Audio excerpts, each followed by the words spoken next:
All right, everybody, welcome back to another episode here at Whiteboard Medicine. We appreciate you checking it out. Today's episode is all about ketamine, and not just any ketamine, but the ketamine in the mechanically ventilated patient.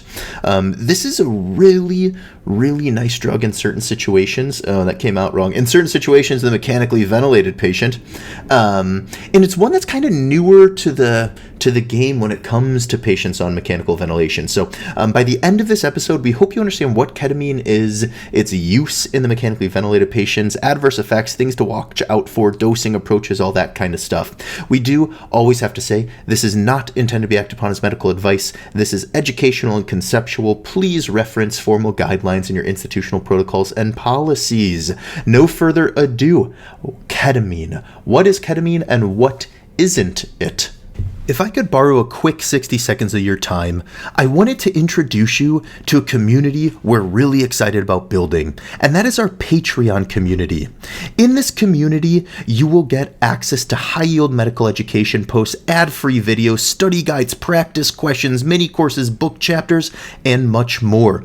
You will see that by joining this community, you will get access to the PDFs, the study guides for every single YouTube video. Here's an example of one of those right now. In addition to that, you will get access to mini courses. In these courses, we will have videos, study guides, practice questions, bedside tips and tricks, and 30 practice questions at the end to test your knowledge. In addition to that, we have collections on every major emergency critical care topic that contains videos, medical education posts, practice questions, study guides, all categorized.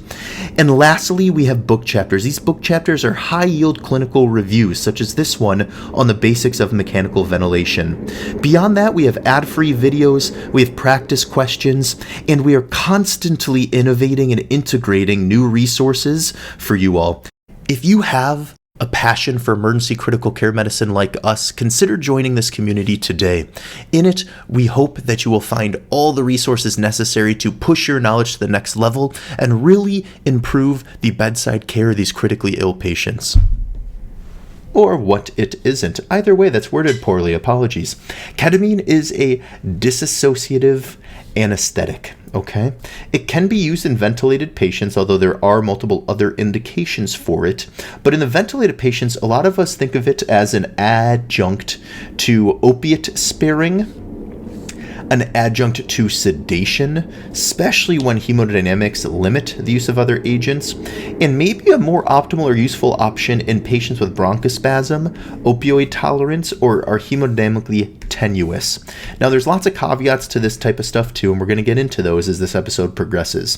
But the key point here is ketamine can provide analgesia and sedation, right? It does both, and that's not as common for many agents, right? Propofol, which we've talked about on the channel, just search Whiteboard Medicine Propofol, is a sedative. It's a sedative hypnotic.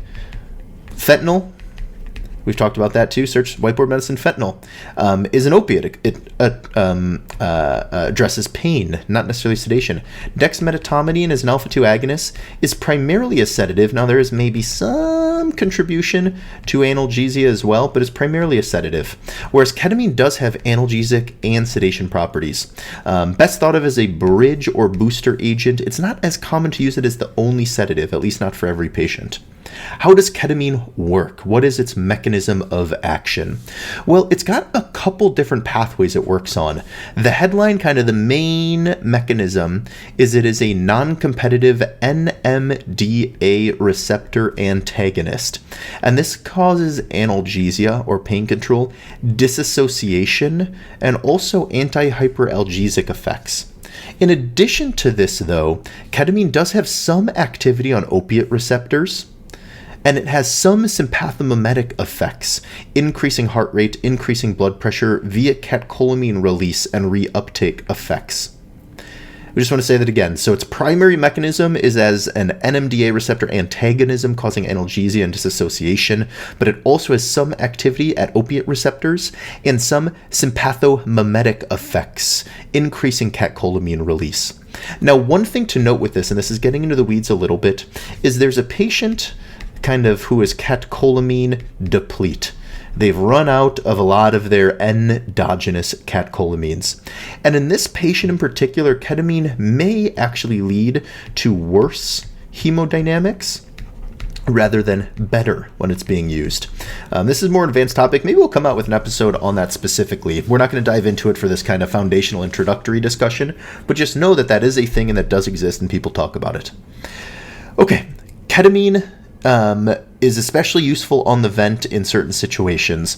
Some of those situations that kind of make clinical sense include the patient who is very opiate tolerant or has very difficult to control pain, right? Maybe burn patients, polytrauma, chronic opiate users, because this allows us to address pain through a parallel mechanism beyond just what the opiate they are on is giving them. It might also make sense in the hemodynamically fragile patient, right? If propofol is tanking their blood pressure and dexmedetomidine is causing severe bradycardia, maybe ketamine in that patient population would make sense. Patients with severe bronchospasm who need sedation, like an asthmatic that goodness forbid you had to put on mechanical ventilation, because ketamine does cause bronchodilation, it might be a really nice drug for that patient. And then if you want some opiate-sparing analgesia, reduce the total opiate burden, it can be helpful for them. Let's see, I'm trying to think of the last clinical scenario where we may have used ketamine. There was a case where we had a really sick hypertriglyceridemia-induced pancreatitic with some kind of bradycardia issues that we were having trouble getting comfortable on fentanyl alone, and we couldn't use propofol because their triglycerides were already high. We wanted to stay away from Dex because they were already Brady. And the fentanyl alone wasn't doing it, so we added ketamine, and it went pretty well in that patient. So again, there's some unique clinical scenarios where maybe it makes a lot of sense. Dosing and titration, we're just saying it again, this is all educational, conceptual. This is not intended to be acted upon specifically, and please look at guidelines and your institutional suggestions for dosing. So ketamine dosing varies a lot across studies. A 2023 review talked about continuous infusions of ketamine in the ICU, found wide ranges. Some were using less than 1 milligram per kilogram per hour, some even less than 0.5 milligrams per kilogram per hour. But put it into context, we're going to talk about a few different ways ketamine is dosed. The first is pain-dosed ketamine. This is just as an analgesic, and it might be a nice starting point. And this is 0.1 to 0.3 milligrams per kilogram per hour. So your 100 kilogram individual, right? This would be 10 to 30 milligrams per hour of ketamine, unless we did our math wrong. No, that seems like good math. Okay. And then this is often titrated based on CPOT scores. If you're not familiar with that CPOT, CPOT, we have an episode on it. It's a way to objectively calculate possible pain using a number, a score that you can repeat over time. Just search whiteboard medicine CPOT and it'll pop up. So that's pain dose ketamine. Sedation dosed ketamine, the dose is often commonly thought to be a little bit higher, right? Maybe 0.5 to 1 milligrams per kilogram per hour. Sometimes even higher than that, 1 to 2 milligrams per kilogram per hour. Some rates are even reported to be higher, 3 milligrams per kilogram per hour. The summary here, the thing to put in your head though, is that for pain dose, you're really going to be less than 1 milligram per kilogram per hour. So if you're just starting a ketamine infusion on someone on mechanical ventilation for an analgesic adjunct, you should be kind of at this less than 1 milligram per kilogram per hour, probably even less. Actually, it'd probably be better to say less than 0.5 milligrams per kilogram per hour for an analgesic adjunct. If you're trying to use ketamine as a sedative, your doses are going to be higher, right? Probably somewhere between 1 and 3 milligrams per kilogram per hour, just from an educational standpoint. Bolus dosing, you can bolus ketamine. It does increase the risk of hypertension, tachycardia, some of the psychomimetic effects that we'll talk about. And if you do bolus it, just do it deliberately, right? Be thoughtful about it. But you can bolus it to kind of try to get to whatever your desired effect is. So titration concept, just keeping it simple. Decide what you're going to target. Are you giving it for pain, in which case target that CPOT score and keep doses probably less than 0.5 milligrams per kilogram? Or are you targeting sedation, which is that RASS score, and your doses are going to be somewhere like 1 to 3 milligrams per kilogram per hour? Start low though. You can always give more. Elderly folks, those delirium prone, and those with, cardiovascular pathology are a little more at risk of some of the adverse effects that we'll talk about.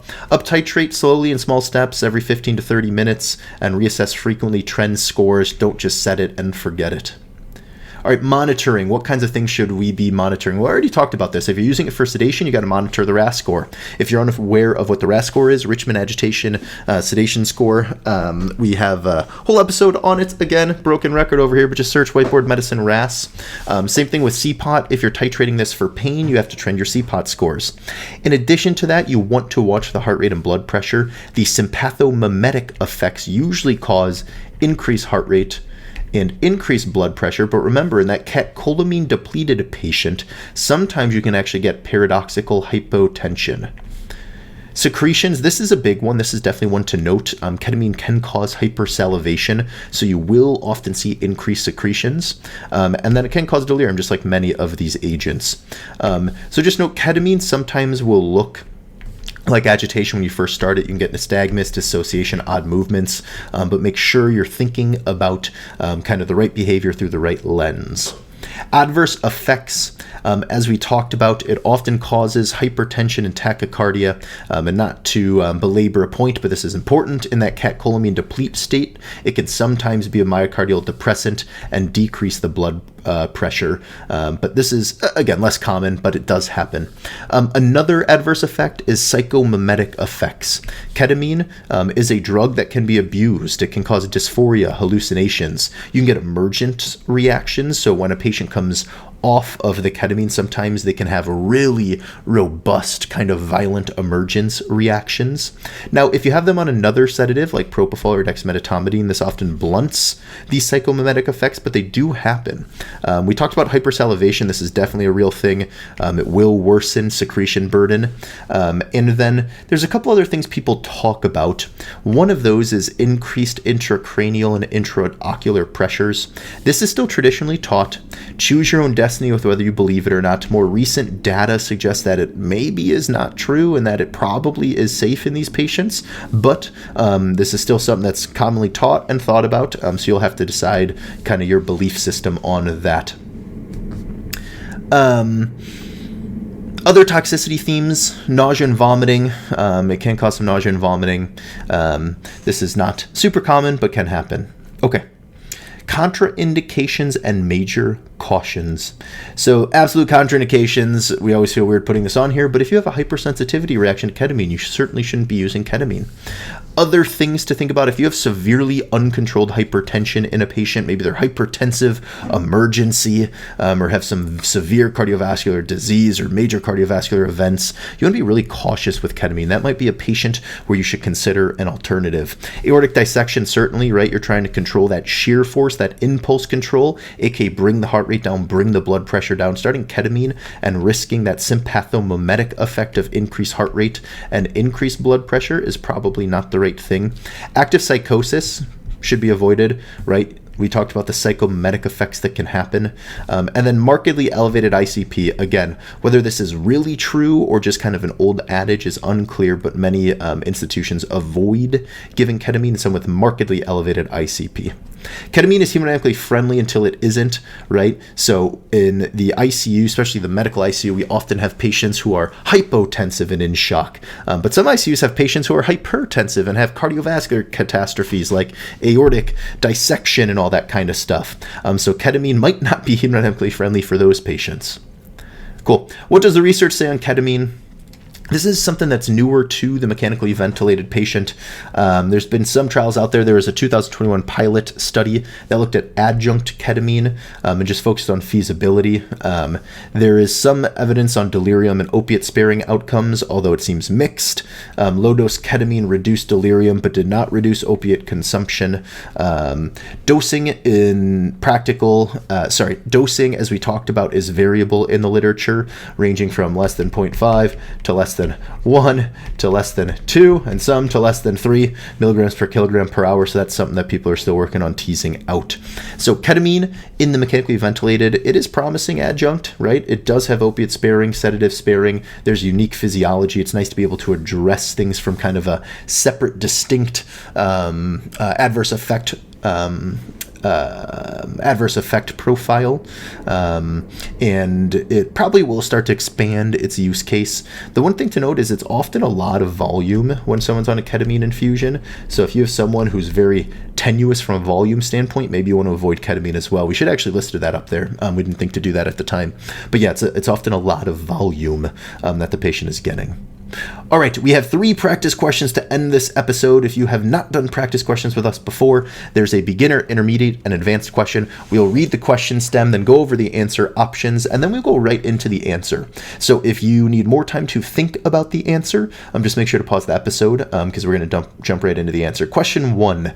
Ketamine's primary mechanism for analgesia and sedation is A, GABA, A, B, alpha-2 adrenergic, C, NMDA, or D, dopamine receptor blockade.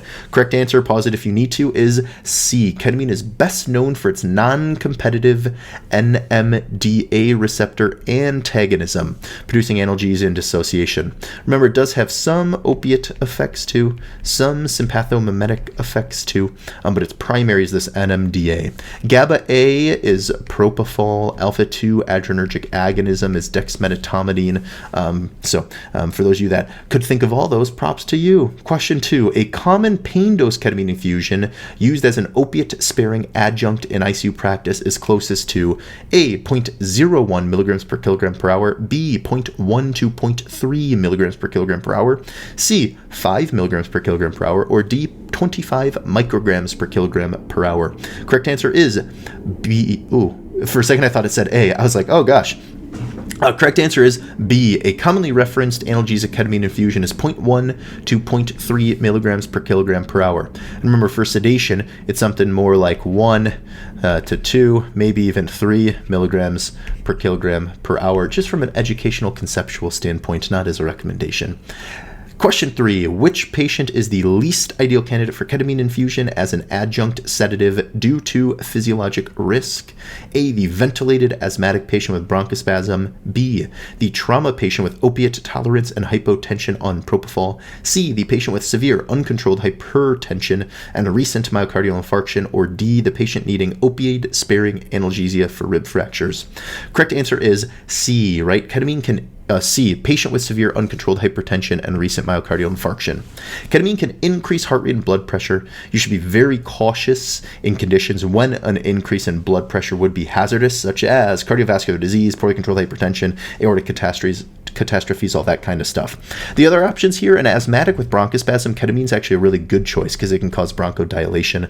Trauma patients with opiate tolerance and hypotension on propofol, great choice, right? Ketamine shouldn't worsen the hypotension, at least hopefully not, and it can help treat the pain from a different pathway than the opiates they're on. And then D, patient needing opioid-sparing analgesia for rib fractures. Again, that's another nice one because ketamine has that analgesic dosing.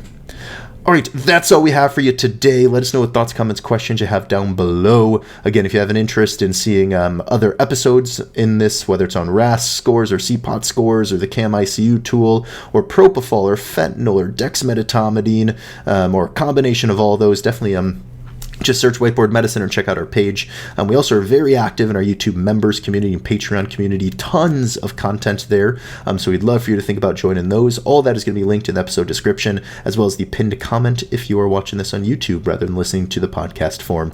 Either way, stay well, keep learning, and we hope to see you next time. Hey everybody, and welcome to Whiteboard Medicine. We appreciate you checking out the video. Here at Whiteboard Medicine, our goal is to create medical education content for all types of interested learners. That includes videos, practice questions, study resources, and much more. We would love for you to join our community by subscribing, hit that bell button. We're also working to build a high-yield Patreon page. It's going to be full of practice questions, video outlines, notes, commercial-free content, and much more. None of these videos are intended to be acted upon as medical advice. Please pause the video here and read this disclaimer in its entirety before moving on.